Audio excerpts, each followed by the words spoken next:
As you log into your eCompanion course, it should look something like this. Don't freak out if it doesn't look exactly like this, but it should look something similar.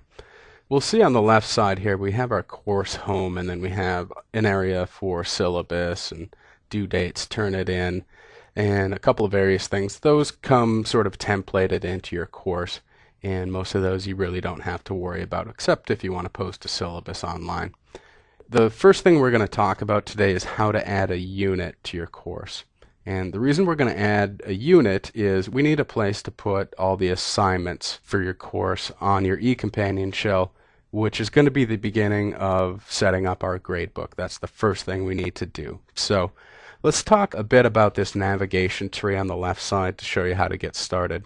As you can see, there's two tabs up top here. One says course and one says author. When it's on the course tab, this is actually what your students are going to see in the course. And when you click the author tab, it's going to allow you to start editing the material in the course. And how you can tell the difference or which tab you're on is by the color. Course is sort of a brown or a tan color here. And since we're on the course tab, we'll see that this entire navigation tree on the left side is that brownish or tannish color. And if we go up here and click on the author tab, you'll see that this navigation tree on the left side turns gray. And you can also tell by what's on the right side of the page here. We're now in the editing mode, so you know you're on the author tab. So in order to add a unit, we're going to first make sure that we're on the author tab, which we are. We're going to make sure we have the course home highlighted, which you can see is sort of a dark gray or almost a black color there. And we're going to go over to the course items button here. And when we do that, we're going to see a couple of things pop up here. We've got some drop-down boxes. One's called Add Unit and one's called Add Items. Right now, we're just going to focus on the Add Unit drop-down box. Since we're adding a unit, that's where we want to go. So we'll click on the drop-down box, and then you see we get two options here. Always use the Add Placeholder option. Anytime you get this drop-down box anywhere, never use Add with Existing Introduction. Just use the placeholder one. Always do that. You never have to worry about it. So we clicked on that, and our unit is meant to house all of our assignments. So I'm just going to go ahead and call this assignments.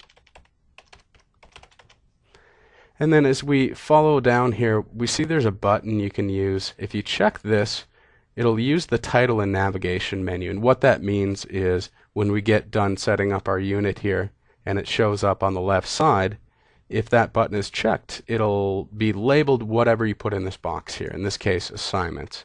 If you leave it unchecked, it's going to be labeled Unit 1, Unit 2, or whatever it is, just kind of a generic thing.